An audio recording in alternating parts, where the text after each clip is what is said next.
For a change, a Premier Cru. Haven't really featured a lot of Premier Cru Gevrey Chambertins on this channel. The vineyard is Lavaux Saint-Jacques and it is a 2017 vintage. Domaine Tortochot. This is another one from that case from Davies.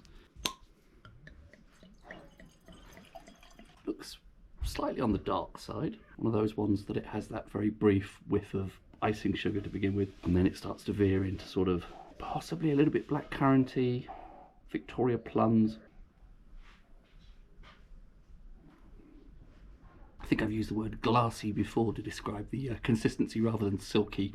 Something sort of smooth but sort of harder, if that makes any sense. Relatively savoury on the palate. There's a little bit of spice, a little bit of tannic influence. I think that village level Tortochot the other day was a bit more fruit expressive. This is probably more of a food wine, and you know, we'll be having this with dinner, so that's perfect. A bit more savoury. The fruit character's a little bit more restrained, I think, than that one the other day, which is a surprise. Getting a couple of sort of subtle perfumey notes now on the nose. Something sort of floral. At absolute first glance, I would have to say I think I slightly preferred the village level. Premier Cru wines are designed for more long-term, or designed, they are destined, intended for long-term aging, and perhaps some people will say that 2017 is still relatively young.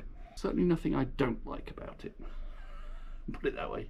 I felt like I should update the tasting notes for this because I'm really warming to this now. Initially it was a bit sort of hard, a bit glassy, but it's developed this sort of softness and this kind of warmth to it as it's aired a bit. It is quite savoury, but it's also got this nice bit of sweetness in the mid palate. Quite often sweetness in Burgundy is not a good thing. It's not something you necessarily want, but it's actually it's lovely here. It's really pleasant. It has these more sort of rose kind of floral notes, has a really nice weight, really pleasant mouthfeel to it. It did pair very nicely with a meal. For what it's worth, we had lasagna for dinner, if that matters. It needed a little bit of time to open up. The first glass was a little bit severe, but now it's like I say, developed this kind of this warmth, softness in a good way. Very pleasant. Quite a different thing from that village level the other day from the different vintage. Certainly not just resting on fruit expression, a bit more vinous, I suppose. It's more winey rather than fruity. Yeah, it's pretty nice actually. I'm quite happy with that. Cheers.